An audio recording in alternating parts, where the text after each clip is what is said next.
প্রত্যেকটি ঘরে ঘরে আল্লাহ বলেছে আমি প্রত্যেকটি ঘরে ঘরে একটি করে নবী দিয়েছি, তোমরা তাকে চিনে বের করো।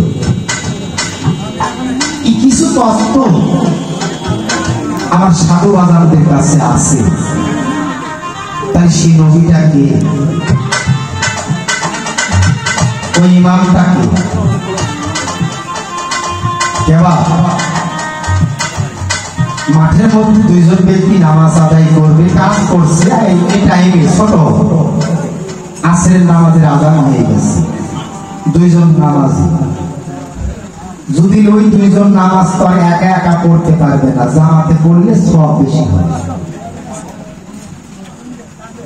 যখন জামাতে দাঁড়ায় ইমাম সাহেব কোন পাশে দাঁড়ায় বলেন?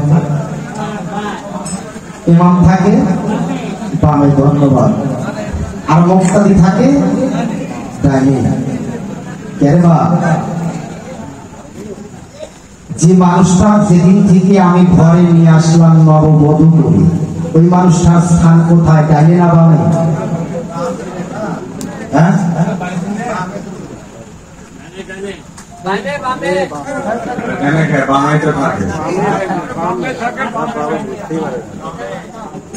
তাহলে মানুষটার স্থান হলো সারা জীবন বাম পাশে। একসাথে যখন বিয়ে পড়ানো হয় তাও বামে বসায়, কোন গাড়ি ঘোড়াতে আসলে তাও ওই বামেই থাকে, আবার ঘরে যখন শুইতে যায় তখন ওই বাম পাশেই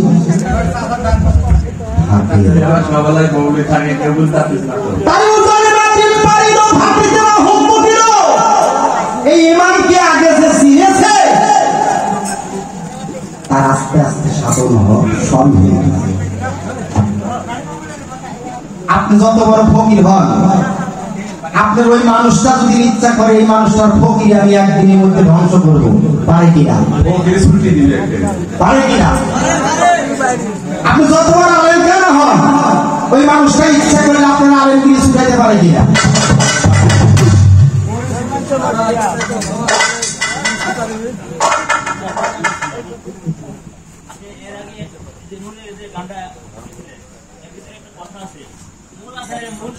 বুঝতে পারছি, আমি ওখান থেকে বলছেন, আমি শুনতে পারছি। মূলাধারের মূল সেই নূর, নূরের ভেদ অকুল সমুদ্র।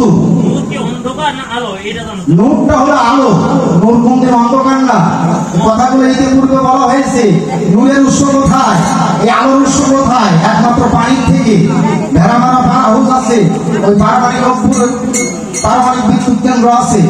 এই আলো হতে পারে না যদি পানি না থাকে। পানি থাকলে আলো হয়। আপনি পানি ছাড়া আলো দেখান তো, হয় কিনা? হয় না, তাই পানির প্রয়োজন।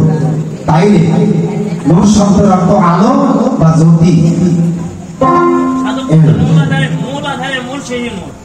সেই মূলাধারের মূল সেই নূরের ভেদ অকুল সমুদ্র। যা হয়েছে প্রেমের অঙ্কুর, ওই নূর ঝলক দিচ্ছে তাই।